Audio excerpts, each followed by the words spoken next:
how to kick someone from your Discord channel. So let's get started.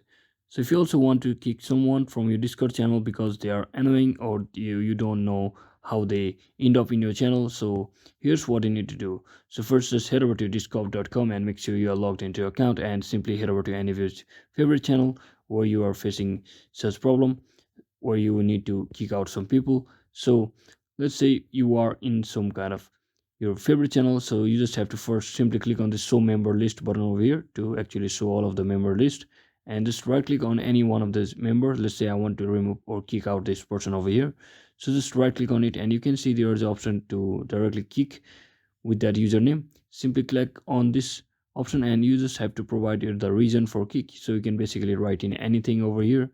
So let me just quickly write in such things and simply click on kick, and just like that this person will be kicked from your channel. So you can do perform same actions for multiple people just like this.